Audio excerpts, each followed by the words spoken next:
গল্পটি শুরু হয় ইয়ং নামের এক ছেলেকে দেখানোর মাধ্যমে। 31st নাইটের রাতে সে একটা হোটেল রুমে মন খারাপ করে বসেছিল। আসলে সে একজন সাধারণ ফুড ডেলিভারির বয় হিসেবে চাকরি করে। তার আর্থিক অবস্থা খুব বেশি ভালো না। এছাড়া তার পরিবার বলতে তেমন কেউ নেই। এর জন্য সে অনেক বেশি হতাশায় ভুগছিল, আর তাই সে এখানে আত্মহত্যা করতে এসেছে। তার মতে বৃদ্ধ হয়ে মৃত্যুবরণ করার চেয়ে তাড়াতাড়ি মরে যাওয়া অনেক ভালো। দেখানো হয় ইয়ং অনেকগুলো ঘুমের ওষুধ একসাথে মুখের ভেতর ঢুকিয়ে দিয়েছে, কিন্তু তখনই তার ফোনে একটা খাবারের অর্ডার রিকোয়েস্ট আসে। সে দেখে এক বৃদ্ধ লোক খাবারের অর্ডার করেছে। তার ইচ্ছা না থাকলেও শেষবারের মতো এই খাবারের ডেলিভারি করতে চলে যায়। আসলে এই বৃদ্ধ লোকটাকে সে অনেক আগ থেকেই চেনে। সে তাকে দাদু বলে ডাকতো। দাদু প্রতিদিনই তার কাছ থেকে খাবারের অর্ডার নেয়, কিন্তু আজ সে বলে আমি কোনো অর্ডার করিনি, হয়তো তুমি ভুল দেখেছ। ইয়ং মোবাইল চেক করে দেখে সত্যিই কোনো অর্ডার আসেনি। তাই সে বলে কোনো সমস্যা নেই দাদু, আজকে আমি তোমাকে ট্রিট দিব। এরপর সে ঘরে গিয়ে দাদুর জন্য খাবার পরিবেশন করে আর জিজ্ঞেস করে আজকে এত খুশির দিনেও তোমার পরিবার আসেনি। দাদু তাকে উত্তরে বলে এভাবেই তো জীবন চলে, তুমি আমার বয়সে পৌঁছালে সবকিছু বুঝতে পারবে। ইয়ং লক্ষ্য করে যে দাদুর জীবনে আপনজন তেমন কেউ না থাকলেও সে অনেক আনন্দেই দিন কাটাচ্ছে। এরপর সে হোটেলে ফিরে আসে আর সেই ঘুমের ওষুধগুলো আবারও একসাথে খেয়ে নেয়, কিন্তু তখনই সে খেয়াল করে গ্লাসের পানি শেষ হয়ে গিয়েছে। তাই সে ওয়াশরুমে গিয়ে সরাসরি কল থেকে পানি খাওয়া শুরু করে। ফলে সে অজ্ঞান হয়ে মাটিতে পড়ে যায়। এখানেই আমরা জানতে পারি যে ইয়ং এর আগেও বহুবার আত্মহত্যা করার চেষ্টা করেছিল, কিন্তু প্রত্যেকবার কোনো না কোনো ভাবে সে বেঁচে যেত। এই নিয়ে সে মোট 21 বার মৃত্যুবরণ করতে চেয়েছে, কিন্তু একবারও সফল হতে পারেনি। আজকেও সে যখন অজ্ঞান হয়ে পড়ে, এর ঠিক 1-2 মিনিট পরেই হোটেলের ম্যানেজার তার রুমে আসে আর তাকে অজ্ঞান অবস্থায় দেখে দ্রুত হসপিটালে ফোন করে। এরপরেই অ্যাম্বুলেন্সে করে তাকে হসপিটালে নিয়ে যাওয়া হচ্ছিল। মিন নামের এক সুন্দরী নার্স অ্যাম্বুলেন্সের ভেতরেই তাকে বাঁচানোর চেষ্টা করতে থাকে। প্রাথমিক চিকিৎসা অনুযায়ী মিন তার মুখে অক্সিজেন মাস্ক পরিয়ে দেয় আর তার মুখ থেকে ওষুধগুলো বের করার ট্রাই করে। এদিকে ইয়ং তখন একটা কল্পনার জগতে চলে যায়, আর সে তার কল্পনাতে মিনকেই একটা অ্যাঞ্জেল হিসেবে দেখছিল। এর কারণ সে প্রায় মারাই যাচ্ছিল, কিন্তু মিন তাকে সঠিক সময় চিকিৎসা দিয়ে বাঁচিয়ে নেয়। ইয়ং এর চোখ খুললে নিজেকে হসপিটালের বেডে আবিষ্কার করে, আর তার পাশেই একটা ছেলে বসা ছিল যে কিনা তার সামনেই ধূমপান করছিল। অদ্ভুত দেখতে এই ছেলেটার নাম হচ্ছে সান। ইয়ং তাকে বলে হসপিটালে ধূমপান করা নিষেধ। সান তার কথায় কোনো উত্তর দেয় না। তখনই নার্স এসে ইয়ং এর মুখ থেকেই সিগারেটটা নিয়ে চলে যায়। ইয়ং বুঝতে পারে না যে তার সাথে কি হচ্ছে। এরপর দেখানো হয় হসপিটালের সাইকোলজিস্টের কাছে গিয়ে ইয়ং তার সমস্যার কথাগুলো বলছে। সে জানায় আমি একটা জায়গায় কিছু টাকা ইনভেস্ট করেছিলাম, কিন্তু সেখান থেকে আমাকে ধোঁকা দেওয়া হয়। এছাড়াও আমার জীবনের সফলতা বলতে কিছু নেই, তাই বেঁচে থাকারও কোনো কারণ নেই। এর জন্যই আমি আত্মহত্যা করতে চাইছিলাম, কিন্তু এটাও এখন সফলভাবে করতে পারছি না। ডক্টর তাকে জানায় তার শারীরিক অবস্থা একদম ভালো নয়। তার খাওয়া ঘুমের ওষুধগুলো সঠিকভাবে কাজ করেনি। তবে গতরাতে সে অল্প কিছু সময়ের জন্য হলেও মৃত্যুবরণ করেছিল। এই বিশেষ অদ্ভুত ঘটনাটি মাঝে মাঝেই ঘটে থাকে। তখনই আবার সে তার পাশে বসা সানকে অদ্ভুত কাজকর্ম করতে দেখে, কিন্তু সানকে সে ছাড়া আর কেউ দেখতে পারছিল না। হঠাৎ করে ইয়ং এর কানে একটা মেয়ের কান্নার আওয়াজ ভেসে আসে। সে একটা বুকশেলফ খুললে জিয়া নামের এক স্বাস্থ্যবান মেয়েকে দেখতে পায়। সে অঝরে কান্না করে যাচ্ছিল। ইয়ং তাকে সাহায্য করতে চায়, কিন্তু ডক্টররা সেখানে কাউকেই দেখতে পাচ্ছিল না। সবাই ধরে নেয় যে ইয়ং এর হ্যালুসিনেশন হচ্ছে, মানে সে অবাস্তব মানুষদের কল্পনা করছে। তাই তাকে বিশ্রাম করতে নিয়ে যাওয়া হয়। রাতের বেলা ইয়ং ওয়াশরুমে যাওয়ার জন্য বের হলে রিসিপশনে এক বৃদ্ধ মহিলাকে দেখতে পায়, যার নাম হচ্ছে মিস লু। সে হসপিটালের সব স্টাফদের সাথে কথা বলছিল, কিন্তু কেউ তার কথার উত্তর দিচ্ছিল না। বিষয়টা ইয়ং এর কাছে একটু অদ্ভুত লাগে। সে বুঝতে পারে যে তার আবারও হ্যালুসিনেশন হচ্ছে। তখনই আচমকা মিস লু তার সামনে এসে দাঁড়ায়, ফলে ইয়ং খুবই ঘাবড়ে যায়। তখনই বাকি দুজন মানে জিয়া আর সানও তার সামনে হাজির হয়। ইয়ং অনেক বেশি ভয় পেয়ে ছাদে উঠে পড়ে আর সুইসাইড করার জন্য রেলিং এর ওপরে দাঁড়িয়ে থাকে। ঠিক সেই মুহূর্তেই কিম নামের একটা ছোট্ট বাচ্চা ছেলেকে দেখতে পায়। কিমও ছাদের রেলিং এ দাঁড়িয়েছিল। ইয়ং তাকে দেখে নিচে নেমে যেতে বলে, কিন্তু কিম তার কথা শুনে উল্টো লাফালাফি শুরু করে দেয়। ইয়ং তাকে বাঁচাতে গিয়ে নিজেই বিল্ডিং এর উপর থেকে পড়ে যেতে থাকে, কিন্তু মাঝপথেই তাকে ওই 4 জন বাঁচিয়ে নেয়। আর তখনই ইয়ং বুঝতে পারে এই 4 জন আসলে তার মনের কল্পনা নয়, এরা হচ্ছে মৃত আত্মা, আর শুধুমাত্র সেই তাদেরকে দেখতে পায়। ইয়ং অনেক বেশি ভয় পেয়ে অজ্ঞান হয়ে যায়। এর পরের দিন সকালবেলা হসপিটালের বাহিরে তাকে পাওয়া যায়। ডক্টররা এসে তাকে জিজ্ঞেস করে সে কি এখনো ওই ভূতগুলোকে দেখতে পাচ্ছে কিনা। ইয়ং আশেপাশে তাকিয়ে দেখে কাউকে দেখা যাচ্ছে না। ডক্টর তাকে বলে হয়তো তোমার সাইড ইফেক্টস গুলো শেষ হয়ে গিয়েছে, এখন তুমি চাইলে বাড়ি চলে যেতে পারো। এরপর সে হসপিটাল থেকে বাড়িতে চলে আসে, কিন্তু রাতের বেলা আবারও সেই 4 জন তাকে বিরক্ত করতে থাকে। এরা আসলে ইয়ং এর বডিকে ব্যবহার করতে চাইছিল, আর এই ইয়ং ছিল তাদের জন্য পারফেক্ট একটা বডি। এরপর দেখানো হয় মিস লু ইয়ং এর বডিকে কন্ট্রোল করে ফেলেছে। এরপর দিন সকালবেলা মিস লু তার পছন্দের ইয়োগা ক্লাসে চলে যায় আর তার পুরনো বান্ধবীদের সাথে ডান্স করতে থাকে। তবে সবাই আসলে ইয়ংকে অদ্ভুতভাবে ডান্স করতে দেখছিল। এভাবেই একে একে সবাই ইয়ং এর বডিকে ব্যবহার করছিল। যেমন সান তার বডির কন্ট্রোল পেয়ে একসাথে অনেক বেশি ধূমপান করতে শুরু করে, কিম তার পছন্দের খাবারগুলো খায় আর ইয়ংকে দিয়ে বাচ্চাদের মতো আচরণ করায়। এরপর আবার জিয়া তার পছন্দের ড্রেসগুলো ইয়ং এর মাধ্যমে ট্রাই করতে থাকে। একদম সহজ করে বললে ইয়ং এর জীবন এখন তাদের ইশারায় চলছিল। এসব কিছু থেকে বাঁচার জন্য ইয়ং এক জাদুকর মহিলার সাথে দেখা করতে যায়। সেই জাদুকর তাকে জানায় মানুষের কিছু শেষ ইচ্ছা থাকে, সেগুলো পূরণ না হলে তারা মুক্তি পায় না। যতক্ষণ না তাদের ইচ্ছে পূরণ হচ্ছে ততক্ষণ পর্যন্ত তোমার পিছু ছাড়বে না, আবার তোমাকে আত্মহত্যাও করতে দিবে না। তবে এরা আসলে কোনো ক্ষতি করে না। সে আরো জানায় ইয়ং যদি কোনোভাবে তাদের কাছ থেকে রক্ষা পায় তাহলে আগামী 120 বছর পর্যন্ত সে বেঁচে থাকতে পারবে। এগুলো শুনে ইয়ং এর মন আরো বেশি খারাপ হয়ে যায়, কারণ সে এত বছর বাঁচতে চায় না, আবার এদের সাথেও থাকতে চাইছিল না।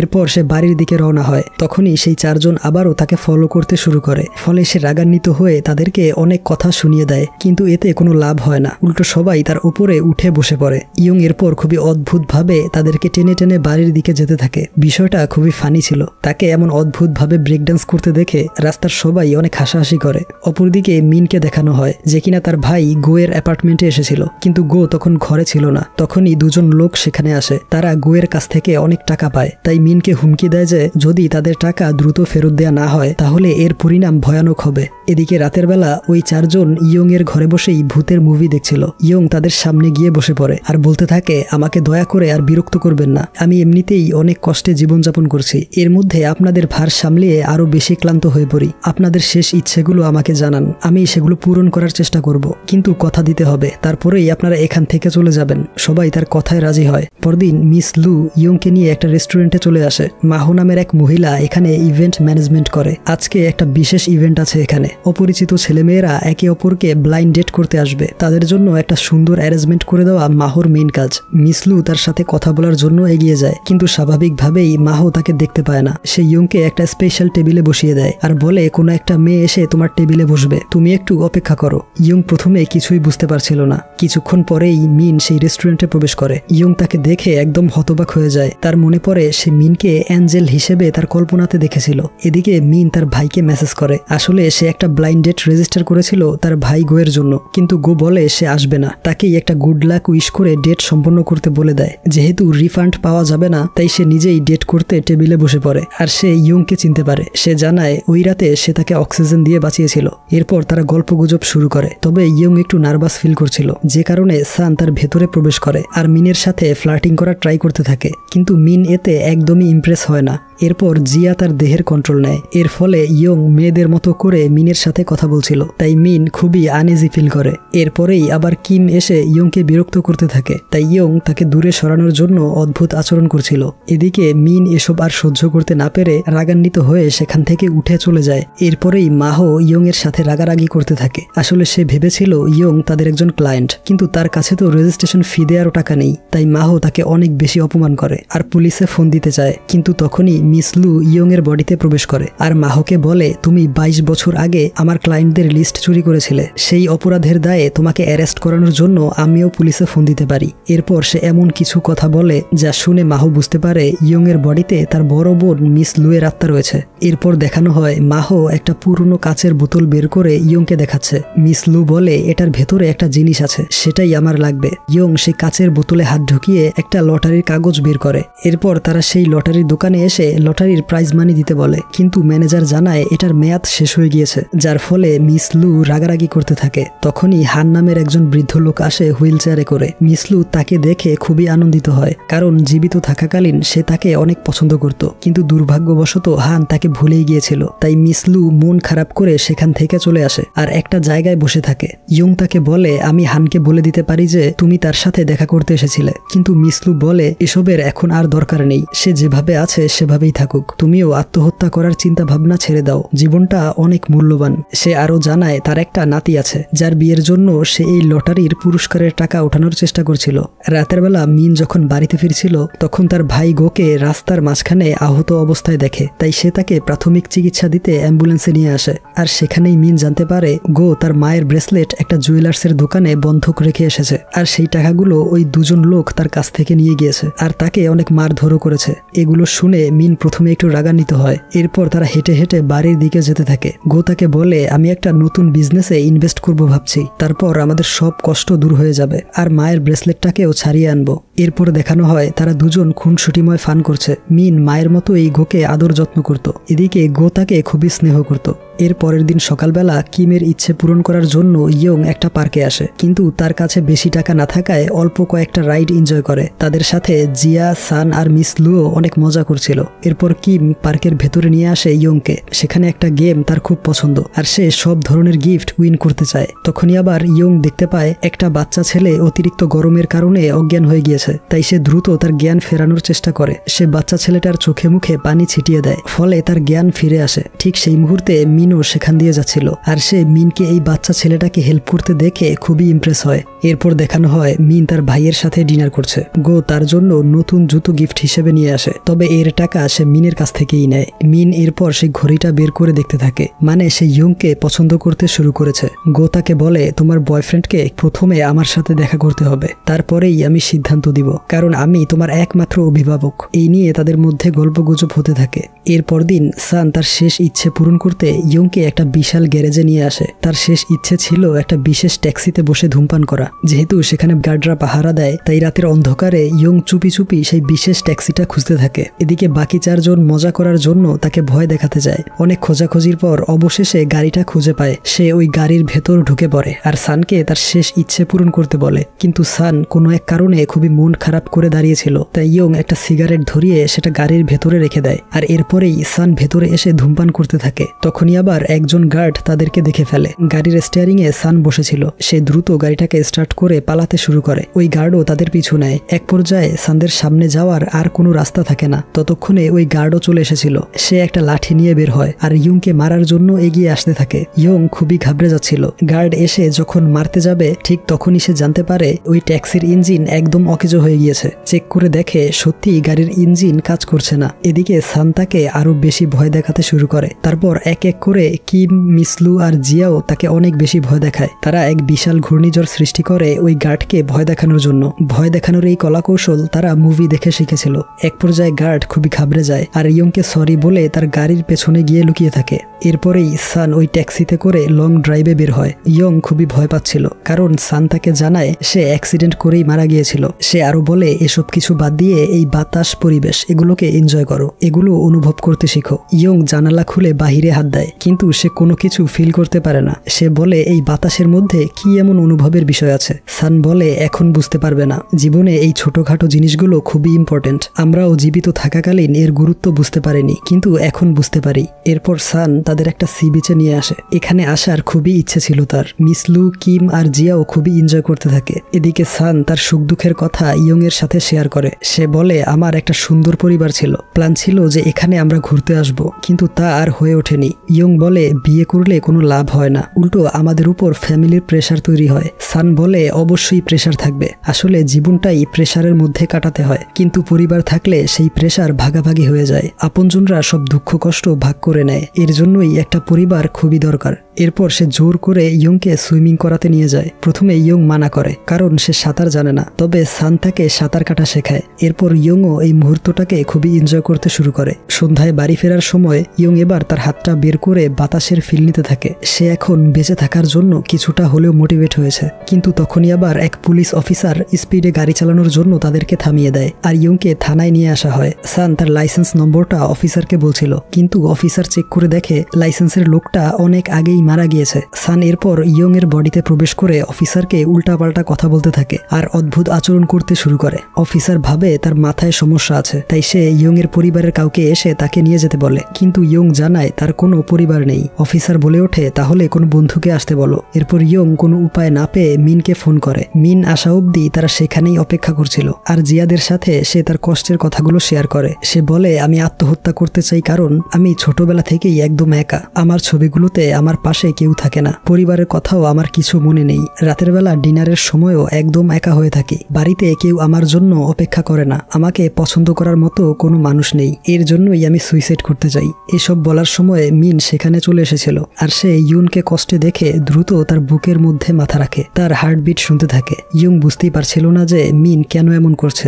এরপর মিন ড্রাইভ করে তাকে বাড়ির দিকে নিয়ে যায় আর ইয়ং এর সাথে গল্পগুজব করে। সান তখন ইয়ং এর বডিতে প্রবেশ করে, তার হাতটা মিনের হাতের উপরে রাখে। এভাবে তারা খুবই সুন্দর একটা মুহূর্ত কাটিয়ে বাড়িতে ফিরে আসে। মিন তারপর বিদায় জানিয়ে চলে যেতে থাকে। এদিকে সান, জিয়া এরা সবাই ইয়ংকে মিনের সাথে আর একটু সময় কাটাতে বলছিল। তাদের কথা শুনে ইয়ং মিনের পেছনে দৌড়ে চলে আসে আর তাকে বলে আমার সাথে আজকে পুডিং এনজয় করবে। মিন বলে আজ অনেক দেরি হয়ে গিয়েছে, পরে এক সময় আসবো। এরপর তারা গল্প করতে করতে হাঁটছিল। মিন চাঁদ দেখতে খুব ভালোবাসে, তাই সে ফোনে একটা ছবি তুলে রাখে। এরপর মিন বাসের জন্য অপেক্ষা করছিল। ইয়ং তখন তার সাথেই ছিল। সে প্রশ্ন করে, তুমি তখন আমার হার্টবিট শুনেছিলে কেন? মিন উত্তরে বলে, আসলে আমার মায়ের শ্বাসকষ্টের সমস্যা ছিল আর মাঝে মাঝে হার্টবিট অনেক ফাস্ট হয়ে যেত, ফলে আমি আর গো অনেক বেশি টেনশন করতাম। তখন সে আমাদের দুজনকে হার্টবিটের শব্দ শুনিয়ে বলতো, যতক্ষণ পর্যন্ত এটা শব্দ করছে ততক্ষণ কিছু হবে না। তখন থেকেই আসলে কষ্টে থাকা মানুষগুলোর হার্টবিট শোনা তার অভ্যাস হয়ে গিয়েছে। এগুলো শুনে ইয়ং একটু চুপ করে থাকে। আসলে সে কখনো হার্টবিট শুনেনি, তাই মিন তাকে তার হার্টবিট শুনতে দেয়। আর এই প্রথম ইয়ং একটা জীবন্ত মানুষের হার্টবিট শুনে সুন্দর এক অনুভূতি পায়। এরপর সে বাড়ির দিকে চলে আসতে থাকে আর এই দিনটার স্মৃতি হিসেবে চাঁদের একটা ছবি তুলে নেয়। ইয়ং খুবই খুশি ছিল আজকের দিনটার জন্য। সান, জিয়া এরাও তার খুশিতে অনেক বেশি আনন্দিত হয়। এরপর দিন জিয়ার শেষ ইচ্ছেটা পূরণ করার সময় আসে। জিয়া তাকে বলে, আমার একটা বেকারি ছিল, সেখানে আমি অনেক সুস্বাদু কেক বানিয়ে বিক্রি করতাম আর আমি খুবই ভালো রান্নাও করতে পারি। আমার শেষ ইচ্ছে হলো সুস্বাদু খাবার রান্না করে খাওয়ানো। এরপরেই সে একটা কেক তৈরি করতে শুরু করে। এদিকে ইয়ং এর চোখে পানি টলমল করছিল। জিয়া বুঝতে পারে আজ পর্যন্ত কখনো ইয়ং তার জন্মদিন সেলিব্রেট করেনি, তাই সে বলে ওঠে, আজকেই তোমার জন্মদিন পালন করব আমরা। এরপরে সে আটা ময়দাগুলো স্নোফলের মতো ছেটানো শুরু করে। ইয়ং অনেক বেশি পরিমাণে হ্যাপি ছিল। এরপর তারা ইয়ং এর বার্থডে সেলিব্রেট করে। তারপর জিয়া বলে, আমি আজকে রাতের জন্য কিছু খাবারের আইটেম রান্না করতে চাই। সে অনেকগুলো ডিশের নাম বলে, যা শুনে ইয়ং বলে ওঠে, এত খাবার কিভাবে খাবো? জিয়া তাকে মিনকে ইনভাইট করার পরামর্শ দেয়। ইয়ং তার কথায় রাজি হয় আর দ্রুত মিনকে ইনভাইট করতে আসে। ইয়ং সেখানে গিয়ে দেখে মিনের বস তাকে অনেক বকাঝকা করছে। আসলে গোকে না পেয়ে মিনকে বিরক্ত করার জন্য ওই পাওনাদাররা এই জায়গাটা নোংরা করে দিয়েছে। মিনের খুব মন খারাপ ছিল। ইয়ং তাকে হেল্প করতে চায়, কিন্তু মিন তাকে বলে দেয়, আমি এখন কথা বলতে চাই না, তুমি প্লিজ চলে যাও। তখনই আবার সেখানে গো চলে আসে আর মিনকে সাহায্য করতে এগিয়ে যায়, কিন্তু মিন তার সাথে অনেক খারাপ ব্যবহার করতে থাকে। বলে, তুমি তোমার বাবার মতোই হয়েছ, শুধু ঋণ করে আমাদের কষ্ট বাড়িয়ে দিচ্ছ। আসলে গো যেখানে ইনভেস্ট করেছিল সেখানে লস হয়েছে। মিন বেশি পরিমাণে হাইপার হয়ে গেলে ইয়ং তাকে থামানোর চেষ্টা করে। সে বলে, গো হয়তোবা ভুল করে ফেলেছে, তবুও সে তোমার ভাই, এভাবে বকাঝকা করা উচিত না। কিন্তু মিনের অভিমান সীমা ছাড়িয়ে গিয়েছিল। সে বলে ওঠে, তুমি আমাদের বিষয়ে কথা বলতে এসো না, এমনিতেও তোমার কোনো পরিবার নেই, পরিবারের যন্ত্রণা তুমি বুঝতে পারবে না। এই বলে সে চলে যায়। এদিকে ইয়ং খুবই মন খারাপ করে বাড়িতে ফিরে আসে আর ওয়াশরুমে চুপ করে দাঁড়িয়ে ওই চাঁদের ছবিটা দেখতে থাকে। এদিকে বাহির থেকে কিম, মিসলু সবাই তার পরিস্থিতিটা বোঝার ট্রাই করছিল। অপরদিকে দেখানো হয় মিনকে তার বস এসে বলছে, তোমার ভাই এখন বাহিরে দাঁড়িয়ে আছে সরি বলার জন্য, কিন্তু মিন তার সাথে দেখা করতে যায় না। এতে গো মন খারাপ করে সেখান থেকে চলে আসে। সে মিনকে মেসেজে সরি লিখে পাঠাতে যাবে, তখনই কয়েকজন পাওনাদার তার পিছু নেয় এবং তাকে ছুরি দিয়ে আঘাত করে মেরে ফেলে। এর কিছুক্ষণ পর ইয়ং দেখতে পায় তার সাথে কথা বলার জন্য গো এসেছে, যে কিনা এখন মৃত। এরপর দেখানো হয় গোয়ের শেষ বিদায়ের অনুষ্ঠান হচ্ছে। এই ঘটনায় মিন একদম ভেঙে পড়েছিল। ইয়ং তার সাথে কথা বলতে আসে। সে জানায়, তোমার ভাই একটা শেষ মেসেজ দিতে চাইছিল তোমাকে, কিন্তু মিন বলে, আমি এখন কিছুই শুনতে চাই না, আমাকে একা থাকতে দাও। ইয়ং এরপর বাড়িতে ফিরে আসে আর জিয়াকে বলে, চলো তোমার রান্না করার ইচ্ছাটা পূরণ করে ফেলি। এরপর জিয়া তাকে বাজারে নিয়ে আসে, তার পছন্দ অনুযায়ী কিছু সবজি আর মাছ কিনতে বলে। তবে সেখান থেকে আসার সময় জিয়া একটা বিশেষ সবজির দিকে তাকিয়েছিল। ইয়ং সেটাও কিনে নেয়। বাড়ি ফিরে জিয়া তাকে দিয়ে এক বিশেষ ধরনের পুডিং তৈরি করতে থাকে। হঠাৎ করে ইয়ং এর মনে হয় সে এই খাবারের আইটেমটা আগেও খেয়েছে, কিন্তু কোথায় খেয়েছে সেটা তার মনে নেই। রাতের বেলা সবাই একসাথে ডিনার করতে বসে। সবাই এক এক করে ইয়ংকে খাবার সার্ভ করে দিচ্ছিল আর কোন খাবার খেলে কি উপকার হয় সেটাও বলছিল।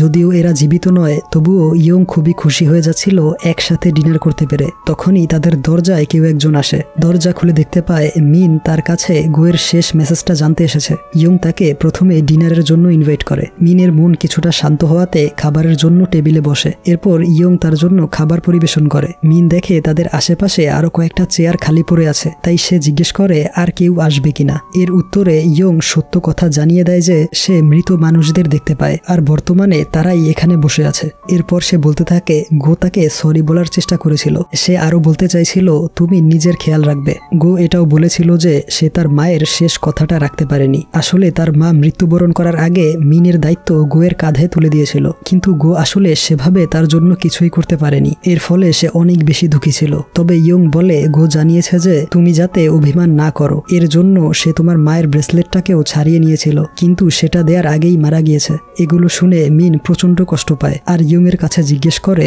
গো কি এখনো তাদের আশেপাশে আছে কিনা। ইয়ং একটু চুপ হয়ে যায়, কারণ গো সেখানে ছিল না। মিস লু আর জিয়া তাকে বলতে থাকে তুমি মিনকে বলো যে গো এখানেই আছে, না হলে সে অনেক কষ্ট পাবে। তাই ইয়ং মিনকে বলে গো এখানেই আছে। তারপর দেখানো হয় ইয়ং গোয়ের মতো করে মিনের সাথে কথা বলছে। সে মিনকে বলে তুমি আমার জন্য কষ্ট পেও না, নিজের খেয়াল রেখো। আসলে ইয়ং গোয়ের হয়ে এগুলো বলছিল যাতে করে মিন নিজের কষ্টগুলো কিছুটা কমিয়ে নিতে পারে। কিন্তু মিন বুঝে যায় যে ইয়ং অভিনয় করছে, কারণ গো কখনো মিনকে নাম ধরে ডাকতো না। মিন খুবই অভিমান করে বসে আর ইয়ংকে বলে ওঠে আমি এমনিতেই অনেক কষ্টে আছি, তুমি শুরু থেকেই আমাকে মিথ্যে বলে যাচ্ছ, তুমি কোনো মৃত মানুষ দেখতে পাও না, সবকিছু তোমার মিথ্যে অভিনয়। এই বলে সে তার দেয়া ঘড়িটা টেবিলে ছুঁড়ে মারে আর নিজের রাগ কন্ট্রোল করতে না পেরে ইয়ংকে বলে ফেলে যে ওই রাতে তোমাকে বাঁচিয়ে ভুল করে ফেলেছি, এরপর যদি আত্মহত্যা করার ইচ্ছা থাকে তাহলে করতে পারো, আমি বাঁচাতে আসবো না। এই বলে মিন সেখান থেকে চলে যায়। এদিকে এসব কিছু শুনে ইয়ং পুরোপুরি ভেঙে পড়ে। সে এরপর জিয়া মিসলু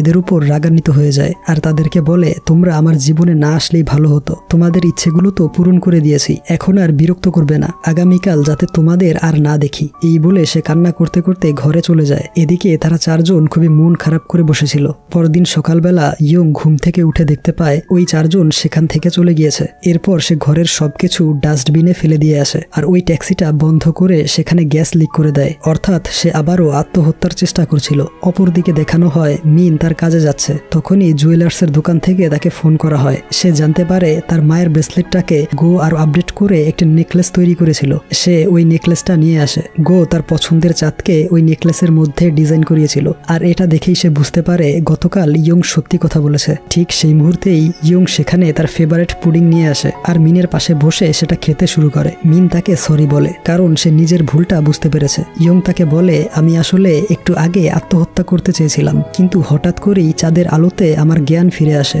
আর আমি প্রথমবার নিজের হার্টবিট নিজেই শুনতে পাই। এতে তোমার কথা বারবার মনে পড়ছিল, এর জন্যই এই বিশেষ পুডিংটা উপহার হিসেবে নিয়ে এসেছি। মিন তার কাছে জিজ্ঞেস করে এই পুডিংটা তার এত পছন্দের কেন। ইয়ং বলে ওঠে এই পুডিংটা ছোটবেলায় আমার মা তৈরি করে খাইয়ে দিত। এই কথা বলতেই তার মনে পড়ে যায় ছোটবেলায় যেই মহিলাটি তাকে খাইয়ে দিত সে আর কেউ নয়, বরং সে হচ্ছে তার সাথে থাকা জিয়া নামের ওই ভূতটা। এর মানে জিয়াই হচ্ছে তার মা। ইয়ং কোনো কথা না বলে দৌড়ে তার বাড়ির দিকে যেতে থাকে আর ছোটবেলার স্মৃতিগুলো মনে করে। ফ্ল্যাশব্যাকে দেখানো হয় কিম ছিল তার বড় ভাই, যে কিনা পার্কে ঘুরতে যেতে চাইতো সবসময়। তারা দুজন একসাথে পার্কে এনজয় করার প্ল্যান করেছিল। আবার মিস লু হচ্ছে ইয়ং এর দাদি আর সান ছিল তার বাবা। একদিন তার দাদি এসে জানায় সে লটারিতে প্রথম পুরস্কার পেয়েছে। এই খুশিতে সান ঘুরতে যাওয়ার প্ল্যান করে। তারা ওই সি বিচের দিকে যাচ্ছিল ট্যাক্সিতে করে, কিন্তু হঠাৎ করেই তাদের অ্যাক্সিডেন্ট হয়ে যায়। সেই অ্যাক্সিডেন্টেই ইয়ং এর পুরো পরিবার মৃত্যুবরণ করেছিল। ইয়ং অনেক বেশি আহত হলেও সে কোনো রকমে প্রাণে বেঁচে যায়। এরপর থেকেই তার পরিবারের কথা তার মনে ছিল না। সেই থেকেই ইয়ং একদম একা। ইয়ং এরপর খুবই দ্রুত তার বাড়িতে আসে আর অঝরে কান্না করে তার পরিবারকে ডাকতে থাকে। তখনই সে দেখে ওই 4টা ঘড়িতে অ্যালার্ম বেজে উঠেছে। এরপরেই সে কিমকে দেখতে পায়, ফলে তার আনন্দের সীমা ছাড়িয়ে যাচ্ছিল। তখনই পেছন থেকে দাদি এসে তাকে বলে তোমাকে শেষ বিদায় না জানিয়ে আমরা যেতে পারছিলাম না। এই শুনে ইয়ং আরো বেশি ইমোশনাল হয়ে পড়ে। এরপর সানু কান্না করতে করতে ইয়ংকে বলে তুমি এখন বড় হয়েছো, আমরা বেঁচে নেই তো কি হয়েছে, তোমার বাকি জীবনটা পড়ে আছে, সেটা সুন্দর করে উপভোগ করো। এরপরে ইয়ং তার মাকে দেখতে পায়। সে দৌড়ে গিয়ে তাকে জড়িয়ে ধরে কান্না করতে থাকে। জিয়া তাকে বলে এতদিন তোমাকে অনেক কষ্টে জীবন কাটাতে হয়েছে তাই না, কিন্তু এখন থেকে আর কষ্ট হবে না, তুমি এখন বড় হয়ে গিয়েছো, নিজের ভালো মন্দ বুঝতে পারবে, আমরা এখন শান্তিতে পরপারে যেতে পারবো। কিন্তু ইয়ং তাদেরকে যেতে মানা করে। জিয়া বলে এতদিনের সুন্দর স্মৃতিগুলো সব সময় আমাদের কথা মনে করিয়ে দিবে, তোমার হার্টবিটের মধ্যেই আমরা জীবিত থাকবো। এরপর দেখানো হয় ইয়ংকে আসলে এরাই প্রত্যেকবার আত্মহত্যা করা থেকে বাঁচিয়ে নিচ্ছিল। ওই দিন রাতে হোটেল রুমে তারা এই খাবারের মিথ্যে অর্ডার করেছিল। এছাড়া যখনই ইয়ং আত্মহত্যা করার চেষ্টা করত তারাই এসে খুবই কষ্টে তার প্রাণ বাঁচিয়ে নিত। সে দড়িতে ঝুলতে চাইলে জিয়া তার দাঁত দিয়ে কষ্ট করে সেটা কেটে ফেলত। ওই দিন চাঁদের আলোটাও তারাই পৌঁছে দিয়েছিল গাড়ির ভেতরে। এভাবেই তারা ইয়ংকে জীবিত রেখেছে। এসব কিছু জানার পর ইয়ং তাদের সবাইকে জড়িয়ে ধরে অঝরে কান্না করতে থাকে। এর কিছুক্ষণ পর মিন তাদের বাড়িতে আসে। দেখতে পায় ইয়ং মন খারাপ করে বসে আছে। ইয়ং এর পরিবার শেষ ইচ্ছে পূরণ করে পরপারে চলে গিয়েছে। মিন তাকে সান্ত্বনা দেওয়ার জন্য পাশে গিয়ে বসে পড়ে। এভাবেই কয়েক মাস অতিবাহিত হয়। সেই দিনও ছিল 31st নাইট, বছরের শেষ দিন। তবে এবার ইয়ং একা ছিল না, তার সাথে ছিল মিন আর সেই বৃদ্ধ লোকটা যাকে ইয়ং দাদু বলে ডাকতো। তারা একসাথে নিউ ইয়ার সেলিব্রেট করছিল। দাদু তাদের দুজনের একটা ছবি তুলে দেয়। আর এরপরেই দেখানো হয় ইয়ং আসলে কখনো একা ছিল না, তার পাশে সব সময় তার পরিবার ছিল। যদিও সে তাদেরকে দেখতে পেত না বা অনুভব করতে পারত না, কিন্তু তার প্রতিটা সুখ দুঃখের দিনে তারা একটা আদর্শ পরিবারের মতো পাশেই ছিল। আর এখানেই এই অসাধারণ মুভিটার সমাপ্তি ঘটে।